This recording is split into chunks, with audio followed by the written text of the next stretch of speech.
Dear student, आप लोग कैसे हैं?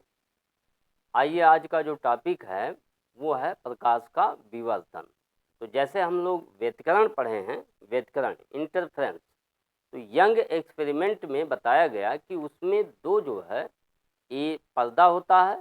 तो एक पर्दे में जो है दो छिद्र बनाया जाता है। जैसे यंग के एक्सपेरिमेंट में बताया गया था ये कि एक पर्दे में दो हम बारीक छिद्र कर देते हैं। तो जब यहाँ से लाइट आती है, एक वर्णी प्रकाश, तो यहाँ पे भी एक छिद्र बनाया जाता है। और जैसे ही जब इन पर ये लाइट पड़ती है तो एक नए तरंग सूत्र का कार्य करता है। और ये जब माध्यम में आगे बढ़ता है तो इनके इंटरफ्रेंस से जो है हमको एक पर्दे पर चमकीले जो है ब्राइट फ्रिंजें प्राप्त होती हैं। ठीक है, हमको चमकीली ब्राइट फ्रिंजें प्राप्त होती हैं। तो इस तरह से ये वेव जैसे ये जा रहा है तो इसकी एनर्जी सभी दिशाओं में एक समान रूप से वितरित हो जाती है। तो क्योंकि ये दोनों क्या होते हैं, एक ही आवृत्ति के होते हैं और एक ही कला में होते हैं। तो जहाँ पे इनमें कला समान होता है वहाँ पे हमको ब्राइट फ्रिंज मिलता है, और जहाँ ये विपरीत कला में मिलते हैं वहाँ पे हमको डार्क फ्रिंज मिलता है। ये यंग एक्सपेरिमेंट में बताया गया था। तो ये था यंग एक्सपेरिमेंट में। तो डार्क और ब्राइट फ्रिंजें मिलना, तो किसी स्रोत से एक ही आवृत्ति की जो वेवलेंथ निकलती है। तो आइए देखिए, इसी से रिलेटिव है आपका जो है विवर्तन। तो विवर्तन क्या होता है? तो सबसे पहले हम ये देखते हैं कि ध्वनि का विवर्तन होता किसका है। तो ध्वनि तरंगों का भी हो सकता है, प्रकाश तरंगों का हो सकता है, चाहे वो जल तरंगे हो या द्रव तरंगे हो, इनका भी विवर्तन हो सकता है। ये देखिए, यहाँ विवर्तन इनका भी होता है। साउंड, तो जैसे यहाँ पे देखिए साउंड की जो वेवलेंथ होती है वो बहुत अधिक होती है, 50 सेंटीमीटर से 1 मीटर तक होती है। इस साउंड की वेवलेंथ अधिक होने के कारण, अब जैसे मान लेते हैं कोई ये कमरा है और ऊपर एक छिद्र किया गया है, तो कोई साउंड आ रही है तो ये साउंड पूरे कमरे में फैल जाता है क्योंकि इसकी वेवलेंथ अधिक होती है। इसी क्रम में प्रकाश की जो वेवलेंथ होती है वो 5 गुणे 10⁻⁻7 मीटर होता है। इसकी तुलना में बहुत सूक्ष्म होता है। तो प्रकाश की वेवलेंथ जो है ध्वनि के वेवलेंथ की तुलना में बहुत ही छोटी होती है। और इस छोटी होने के कारण जैसे लाइट का कोई किरण पुंज आया यहाँ पर या वेव आ रहा है, तो वेव आ रहा है तो ये क्या होता है, इस छिद्र से जब ये गुजरता है तो यहाँ पर क्या होता है, किनारों पर ये मुड़ जाता है।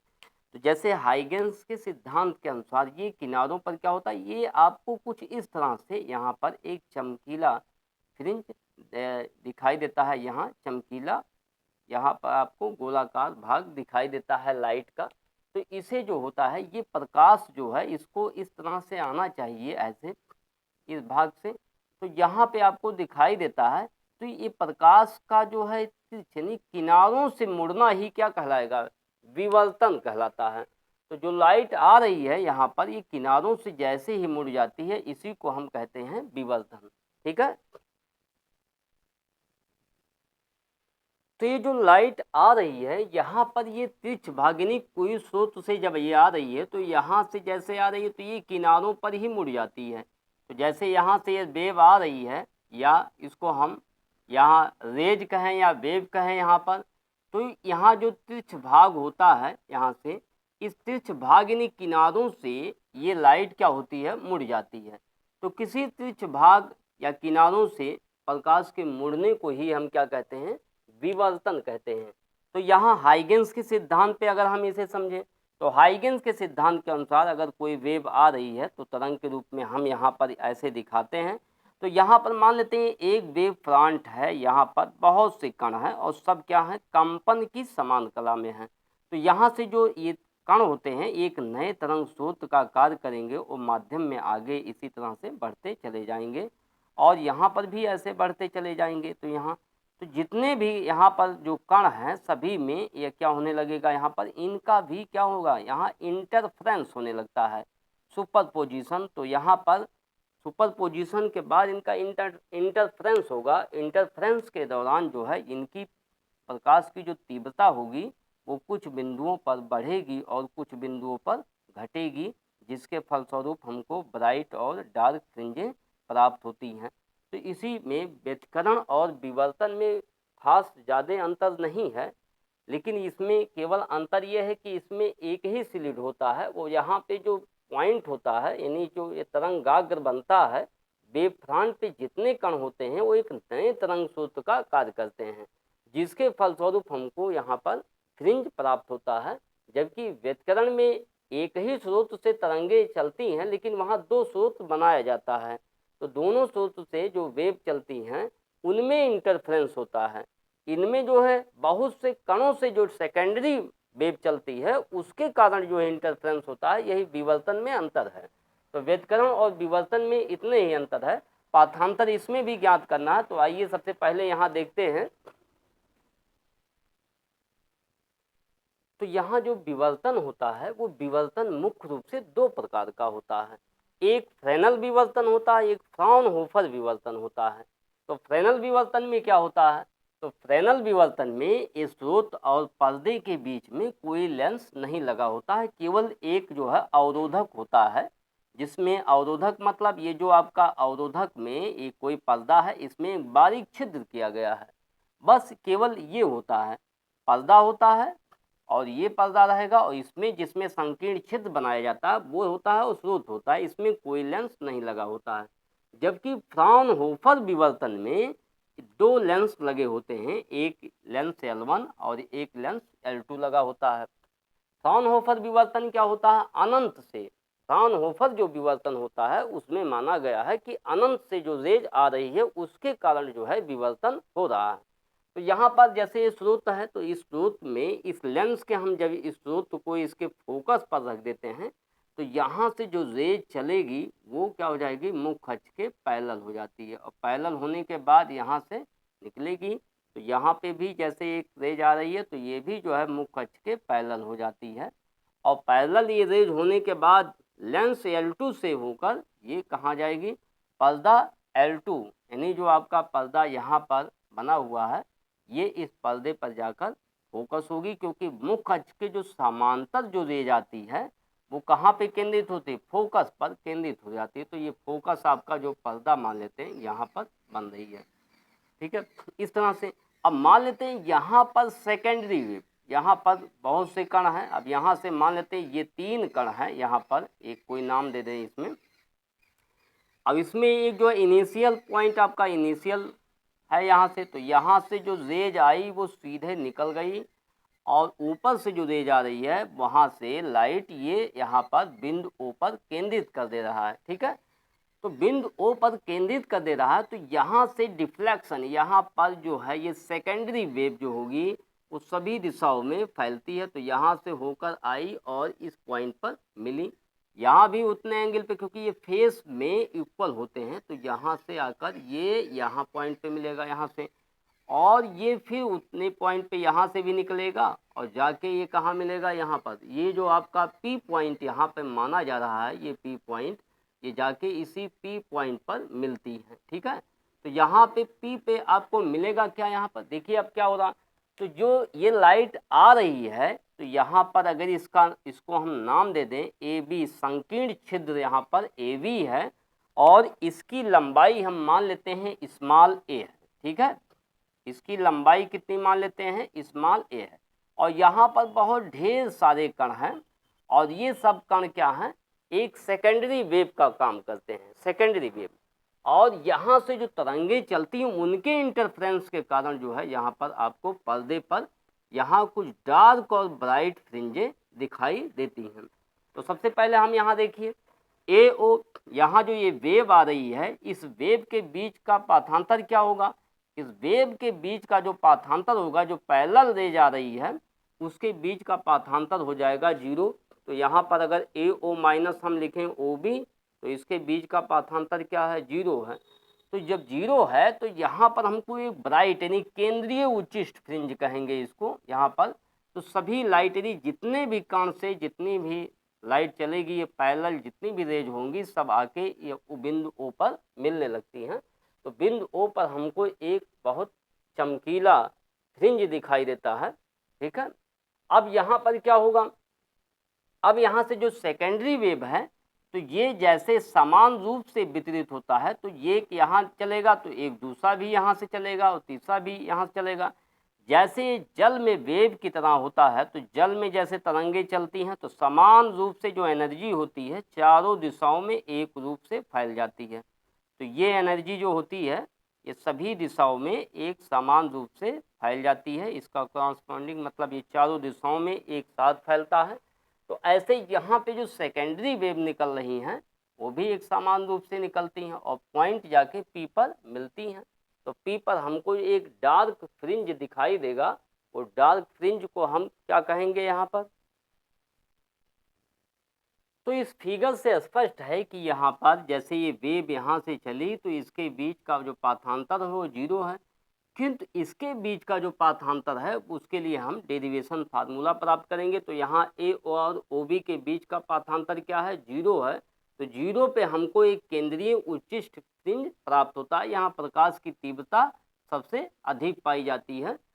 और इसके ऊपर वाले में देखते हैं तो यहाँ पर हमको वेवलेंथ निकालनी है, जैसे ये आ रही है तो यहाँ पर हम क्या खींचेंगे, एक लंब खींच देते हैं। यहाँ पर इस पॉइंट को नाम दे देते हैं के। तो बी के जो है यहाँ पर ए पी और के पी ये दोनों क्या हो जाएंगे, ये दोनों बराबर हो जाएंगे। तो इनके बीच का जो पाथांतर होगा वो बी के होगा। तो हम यहाँ पर निकाल सकते हैं बी पी माइनस जो है यहाँ पर ए पी, अगर इसको हम घटा देते हैं तो यही किसके बराबर हो जाएगा, बी के। इसका हो जाएगा क्या, पाथांतर। तो ये जो पाथांतर होगा, अगर इसमें से डिफ्लेक्शन यानी जो इसका झुकाव कोण है वो थीटा मान लेते हैं, यहाँ भी थीटा है, यहाँ भी थीटा होगा। तो आइए देखिए, अगर इसको हम थीटा मान लेते हैं यहाँ पर तो ये कोण कितना होगा यहाँ पर। तो ये अगर ये कोण थीटा है तो ये 90 माइनस थीटा हो जाएगा, ये ऊपर वाला कोण। और ये 90 है ही तो ये कोण कितना हो जाएगा, यहाँ से ये कोण थीटा हो जाएगा। तो इस त्रिभुज से अगर हम लिखें, इसमें त्रिभुज ए बी के से हम क्या लिख सकते हैं, तो त्रिभुज ए बी के से हम लिख सकते हैं साइन थीटा बराबर हो जाएगा बी के अपान हो जाएगा ए बी, बी के अपान ए बी। और बी के बराबर क्या हो जाएगा यहाँ से, ए बी साइन थीटा हो जाएगा यहाँ पर। और ए बी की वैल्यू हम लोग क्या माने हैं, ए बी साइन यानी ए साइन थीटा हो जाएगा। ये बी के हमारा पाथांतर हो गया यहाँ पर। तो बी के जो हमारा पाथांतर है वो ए साइन थीटा आया। अब यहाँ पर ये जो वेवलेंथ आ रही है यहाँ से यहाँ तक, इसको हमने क्या मान लिया है, यहाँ से यहाँ तक जो वेवलेंथ ये आ रही है इसको हमने लैम्डा मान लिया है। ऐसे ये वेवलेंथ है तो इसकी लंबाई पाथांतर कितना है, पाथांतर जो है यहाँ पर हमने लैम्डा मान लिया है। तो यहाँ इसके लिए एक के लिए तो यहाँ पर मान लेते हैं इसको लैम्डा, तो हो जाएगा ए साइन थीटा। ठीक है। इसी तरह से अगर हम एक लैम्डा, फिर 2 लैम्डा, फिर 3 लैम्डा, फिर 4 लैम्डा, फिर 5 लैम्डा के लिए हम कोण का मान जो है, यहाँ कोणीय जो चौड़ाई होगी, ये जो कोणीय चौड़ाई है वो डिफरेंस होगी, θ1, θ2, θ3। तो इसको अगर हम मान लें यहाँ पर θ1 है तो लैम्डा के लिए, तो 2 लैम्डा के लिए क्या हो जाएगा यहाँ पर, तो 2 लैम्डा के लिए साइन θ2 हो जाएगा इसी तरह से। और यहाँ पर 3 लैम्डा हो जाएगा फिर ए साइन θ3 हो जाएगा। फिर डैश डैश इसको करते अगर हम आए तो n लैम्डा के लिए क्या हो जाएगा, तो n लैम्डा के लिए हो जाएगा ये साइन थीटा एन टर्म्स हो जाएगा। तो यहाँ पर हमको एक फार्मूला मिल गया, ये जो है यहाँ पर इंटरफ्रेंस के फलस्वरूप जो हमको यहाँ पर जो डार्क बैंड मिलेगा उसके लिए यहाँ पर पाथांतर का एक फार्मूला मिल गया, n लैम्डा ए साइन थीटा एन। यहाँ का n का मान शुरू होगा यहाँ से 1 2 3 4 सो वन डैश डैश आगे तक। n बराबर 0 पर केवल हमको पाथांतर 0 मिल रहा है। यहाँ n बराबर 0 के लिए पाथांतर 0 है तो हमको यहाँ केंद्रीय उच्चिष्ट मिला। अब n के डिफरेंस मान के लिए जो है हमको पाथांतर मिलेगा यहाँ पर। ठीक है। अब इसके बाद हम ये देखते हैं यहाँ पर अगर कोण का मान बहुत छोटा है, तो यहाँ पर अगर ये कोण का मान बहुत छोटा है तो हम क्या लिख सकते हैं, तो साइन थीटा यन को हम लिख सकते हैं, यहाँ जो दिया हुआ है इसको हम क्या लिख सकते हैं, थीटा यन अप्रॉक्सीमेटली यहाँ इक्वल हो जाएगा। तो इसमें इस फार्मूले को हम लिख सकते हैं यहाँ से या ए थीटा एन इक्वल क्या लिख सकते हैं, प्लस माइनस यन लैम्डा लिख सकते हैं, क्योंकि यहाँ एक फार्मूला मिल गया यहाँ से। और थीटा एन के लिए हम लिख सकते हैं प्लस माइनस यन लैम्डा अपान ए हो जाएगा यहाँ से। तो यहाँ पर थीटा के जो डिफरेंस मान मिलने वाले हैं तो वो हो जाएगा ±1 रखेंगे तो लैम्डा अपान ए हो जाएगा कामा +-2 लैम्डा अपान ए हो जाएगा कामा ± यहाँ पर 3 लैम्डा अपान ए हो जाएगा डैश डैश, ऐसे डिफरेंस वैल्यू हमको प्राप्त हो जाएगी। इस पर क्या होगा, ये थीटा वन यानी कोणीय चौड़ाई जो हमको डिफरेंस मिलेगी यहाँ पर वो भिन्न भिन्न पाठांतर ये मिलता चला जाएगा। इस पे हम कोणीय चौड़ाई का मान ज्ञात कर लेंगे उन कणों की जो है।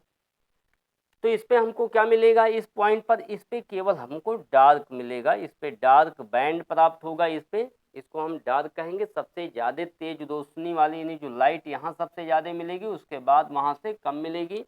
इसको हम दूसरे शब्दों में ऐसे भी अगर समझे, ये जो आधा पार्ट है तो ये इस आधे पार्ट को क्या कर देता है, कैंसिल कर देता है, जिसके कारण हमको डार्क बैंड प्राप्त होता है।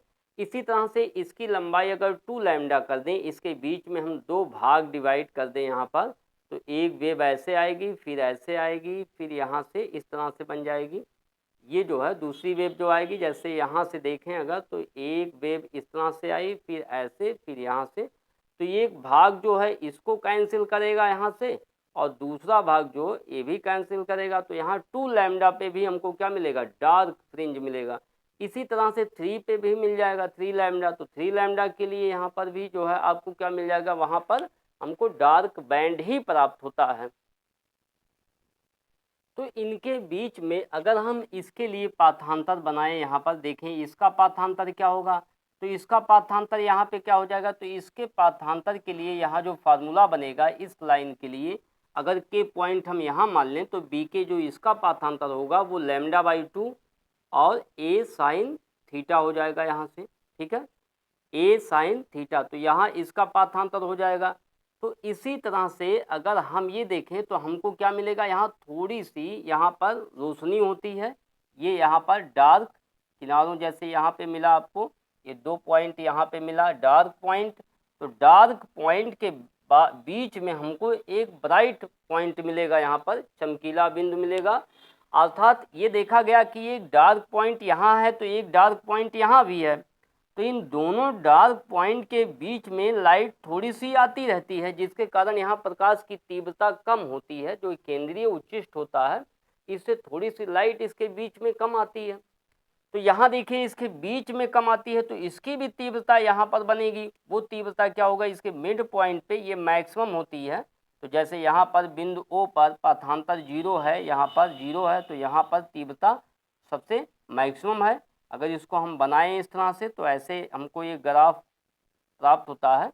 अब यहाँ इसकी तीव्रता जो है मैक्सिमम होती है λ/2, जैसे कि अभी यहाँ तो 2 लैम्डा में से 1 लैम्डा घटा देंगे तो यहाँ से दूरी लैम्डा हो जाएगी, तो λ/2 इसका जो पाठांतर होगा यहाँ पर λ/2 पाठांतर के लिए अगर हम व्यापक इक्वेशन बनाएं यहाँ पर तो a sine theta n term के लिए बनाया जाए इसमें, तो यहाँ बनेगा जो है n+1/2 और साइन थीटा, ये व्यापक इक्वेशन बन जाएगा। कैसे, जैसे यहाँ पे हमने ये वेव लेंथ माना यहाँ पर एक, यानी यहाँ पर ले लेते हैं ये वेव लेंथ और फिर पुनः यहाँ से हाफ और बढ़ा देते हैं, तो इसके लिए क्या होता है, ये भाग जो है इस भाग को कैंसिल कर देता है, लेकिन ये भाग क्या होता है, बचा रहता है। तो ये भाग जो है ये ब्राइट यानी गौण उच्चिष्ट कहते हैं इसी भाग को यहाँ पर। तो जैसे आप यहाँ फिगर में देख रहे हैं, एक डार्क पॉइंट, यहाँ डार्क पॉइंट, यहाँ डार्क पॉइंट, तो 2 डार्क पॉइंट के बीच में थोड़ी सी लाइट आती रहती है, जिसमें हमको उजाला मिलेगा, यहाँ पर लाइट, यहाँ कुछ प्रकाश आता रहता है, जिसके कारण इसका जो पाठांतर होगा वो पाठांतर का जो फार्मूला होगा n+1/2 साइन थीटा, और n का मान जो हम क्या रखेंगे 1 2 3 यहाँ डैश डैश रखते चले जाएंगे। तो हमको जो मान मिलेगा पहला मान मिलेगा यहाँ पर, इसके लिए अगर थीटा का मान देखा जाए तो हमको क्या मिलेगा 1, तो यहाँ हो जाएगा 3/2 और सॉरी यहाँ पर थीटा नहीं रहेगा, ये यहाँ लैम्डा रहेगा यहाँ पर। तो यहाँ पर जो इसकी वैल्यू आएगी वो हो जाएगी +-λ/a कामा +-5 λ/2a हो जाएगा डैश डैश, ऐसे आगे मिलता चला जाएगा। ये कोण है, इसका कोण आया यहाँ पर तो यहाँ पे जो हमको ब्राइट यानी जो यहाँ पर हमको उच्चिष्ट गौड़ मिलता है, वो उच्चिष्ट गौड़ कैसे प्राप्त होता है, क्योंकि यहाँ पर जैसे ये हाफ इसको कैंसिल करेगा, इस तरह से ये आगे बढ़ता चला जाएगा। तो इस पे हमको मिला यहाँ पर, तो ये आगे और बढ़ाएंगे इसमें, तो इसके बीच में हमको मिलेगा फिर यहाँ पर। तो इसी तरह से ये दोनों तरफ यहाँ पर मिलता है। इसकी जो लाइट आएगी तो इसको अगर बढ़ाया जाएगा तो ऐसे, और फिर पुनः जो है इस तरह से ऐसे ये प्राप्त होता है।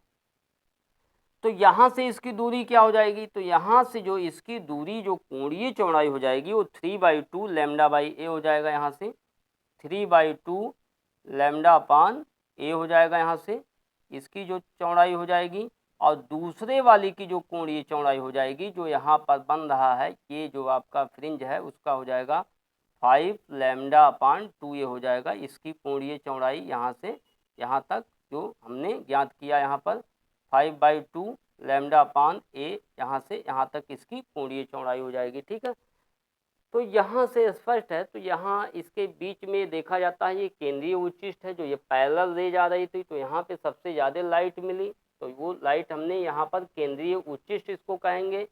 और यहाँ जो डार्क बैंड बनते हैं, इन डार्क बैंड के बीच में थोड़ी सी लाइट आती है, तो उसकी भी एक तीव्रता है। तो वहाँ पर तो थोड़ा सा हमको यहाँ पर इसको हम कहते हैं गौड़ उच्चिष्ट कहते हैं। तो इसको क्या कहते हैं, तो जिन बिंदुओं पर हमको डार्क बैंड मिलता है, तो जैसे यहाँ पर ये डार्क बैंड मिलता है, इसको निम्निष्ट पॉइंट कहते हैं, निम्निष्ट कहते हैं इसको। निम्निष्ट, यहाँ निम्निष्ट सेकंड, निम्निष्ट फर्स्ट, निम्निष्ट सेकंड कहेंगे। यहाँ पर ये निम्निष्ट फर्स्ट कहेंगे, इसको निम्निष्ट सेकंड कहेंगे यहाँ पर। और गौड़ उच्चिष्ट ये प्रथम होगा, गौड़ उच्चिष्ट ये द्वितीय हो जाएगा यहाँ पर। और मुख्य उच्चिष्ट ये इसको मान कहते हैं, ये आपका प्रिंसिपल, यानी कि ये जो सबसे पहले हमको मिला, यहाँ सबसे ज़्यादा लाइट आती है, उसको हम मुख्य उच्चिष्ट कहेंगे। और यहाँ पर कहेंगे प्रथम निम्निष्ट, और यहाँ पर कहेंगे सेकेंडरी निम्निष्ट। तो प्रथम निम्निष्ट लैम्डा अपान ए, तो सेकेंडरी निम्निष्ट जो है आपको 2 लैम्डा अपान ए हो जाएगा यहाँ पर। और इसे हम गौड़ उच्चिष्ट का नाम देते हैं यहाँ पर। ठीक है, तो इस तरह से हम मुख्य उच्चिष्ट के लिए हम एक फार्मूला प्राप्त किए यहाँ पर। तो इन मानों पर ही केवल हमको जो है क्या मिलता है, यहाँ गौड़ उच्चिष्ट मिलते हैं। तो गौड़ उच्चिष्ट फर्स्ट, गौड़ उच्चिष्ट सेकंड मिलता है, जैसे यहाँ पर फर्स्ट निम्निष्ट और सेकंड निम्निष्ट होता है। ठीक है, तो इस तरह से आइए फिर इसके बाद देखते हैं। तो यहाँ पर हम अगर इसकी कोणीय चौड़ाई ज्ञात करें, तो केंद्रीय उच्चिष्ट की कोणीय चौड़ाई अगर हमको ज्ञात करनी हो, तो आइए देखिए इसके लिए क्या फार्मूला होगा। केंद्रीय उच्चिष्ट के लिए हम अगर यहाँ पे डॉटेड लाइन को ऐसे बढ़ाएं, तो ये एंगल हमने क्या माना है यहाँ पर, थीटा। तो यहाँ जो थीटा यहाँ से भी माना जाए, तो इसका जो है थीटा हो जाएगा। केंद्रीय उच्चिष्ट जो हमारा ये बन रहा है, इसकी कुल जो चौड़ाई हो जाएगी, केंद्रीय उच्चिष्ट की कोणीय चौड़ाई अगर हम 2 थीटा लिखें, तो यहाँ पे क्या लिखना पड़ेगा, 2 लैम्डा अपान ए, हमारा फार्मूला बन गया यहाँ से केंद्रीय उच्चिष्ट के लिए जो है यहाँ पर कोणीय चौड़ाई। तो कोणीय चौड़ाई इसका कितना होगा, तो आंकिक प्रश्न जो है हम इसी फार्मूले के आधार पर ज्ञात करेंगे। सेकेंडरी जो हमारा यहाँ पे बनेगा अलग यहाँ से, उसके लिए भी ज्ञात कर लेंगे यहाँ से। इसी तरह से थर्ड यानी जो प्रथम और द्वितीय, तो यहाँ पर फाइनमैन लेक्चर्स ऑफ फिजिक्स में, ये फाइनमैन एक साइंटिस्ट थे, इन्होंने अपनी इस बुक में, यानी जो किताब में इन्होंने लिखे हैं कि यहाँ विवर्तन और व्यतिकरण में कोई विशेष अंतर नहीं है। तो विवर्तन में केवल एक स्लिट यानी पतली स्लिट होती है, जिसकी वेवलेंथ जो है प्रकाश के वेवलेंथ के बराबर होना चाहिए। जो उसकी चौड़ाई होती है वो प्रकाश के वेवलेंथ के नियर अबाउट होना चाहिए, तब इसमें विवर्तन को हम स्पष्ट रूप से देखते हैं। जबकि इंटरफ्रेंस के लिए जो है 2 स्रोत होना चाहिए, तो वहाँ पर इंटरफ्रेंस होता है तो हमको एक ही चौड़ाई की फ्रिंजें प्राप्त होती हैं। किंतु विवर्तन में जो है हमको ये डिफरेंस, यहाँ पे जो तीव्रता है इसकी लगातार घटती हुई प्रतीत होती है। तो यहाँ पर जो तीव्रता सबसे मैक्सिमम है, जैसे आई है यहाँ पर तीव्रता, इसके बाद इसकी तीव्रता कम होती है, फिर यहाँ पर कम हो जाती है, फिर और कम हो जाती है, घटते क्रम में इसकी तीव्रता मिलती है। तो इंटरफ्रेंस में जो है हम लोग ज्ञात किए थे कि फ्रिंज की चौड़ाई वहाँ पर चाहे डार्क फ्रिंज हो चाहे ब्राइट फ्रिंज हो, दोनों की चौड़ाइयाँ वहाँ पर समान प्राप्त होती है, लेकिन इसमें ऐसा नहीं होता है। ठीक है, तो यहाँ जो केंद्रीय जो है उच्चिष्ट है उसका मान हम इस फार्मूले से ज्ञात कर लेते हैं। अगर इनके बीच की दूरी हम d मान लें पर्दे से, और ये जो स्लिट है इसके बीच की दूरी अगर कैपिटल D मान लें हम, तो कोण बराबर चाप बटे त्रिज्या, तो रैखिक चौड़ाई यानी एक फार्मूला हो जाएगा जो कोण का फार्मूला होता है, कोण इक्वल टू चाप बटे यहाँ से ये त्रिज्या, एक फार्मूला लग जाएगा यहाँ से, और यहाँ पर हम कोण को लिखेंगे 2 थीटा और चाप को हम कहेंगे रैखिक चौड़ाई, और त्रिज्या बन जाएगी यहाँ से कैपिटल D, तो हो जाएगा 2x बराबर 2 थीटा इंटू डी हो जाएगा यहाँ से। तो इसको और अगर हम विस्तार से लिखें, रैखिक चौड़ाई जो है इसकी जो कुल रैखिक चौड़ाई होगी वो 2x, यानी यहाँ से जो बन रहा है ये रैखिक चौड़ाई है, बिल्कुल ऐसे बनेगा ये। तो यहाँ 2x इजिकल टू हो जाएगा 2 थीटा का मान हो जाएगा 2 lambda upon a into D हो जाएगा। ठीक है, ये भी एक फार्मूला है आंकिक प्रश्न के लिए। अब यहाँ पर अगर ये d जो है ये लेंस को हम यहाँ रख दें, इस छिद्र के बहुत पास रख दें, तो यहाँ से जो पैरेलल रे जाएगी सब यहाँ पर फोकस हो जाएगी। तो d को हम क्या लिखेंगे, यहाँ पर d को हम क्या लिख देंगे, f लिखेंगे। यहाँ पर जो d आया है इसको हम f लिखेंगे, इसके फोकस पर जाके केंद्रित होगा पर्दे पर। तो हम यहाँ रैखिक चौड़ाई को क्या लिखेंगे, 2x और 2 lambda upon a into F लिख सकते हैं। ये भी आपके आंकिक वैल्यू में दिया गया न्यूमेरिकल फार्मूला, इससे भी हम हल करेंगे। तो यहाँ जो है आंकिक प्रश्न इसके दिए गए हैं, इसको आप सॉल्व करेंगे यहाँ पर। ठीक है, तो यहाँ ये विवर्तन जो है बहुत इजी है, आपको समझ में आ गया होगा। Thank you.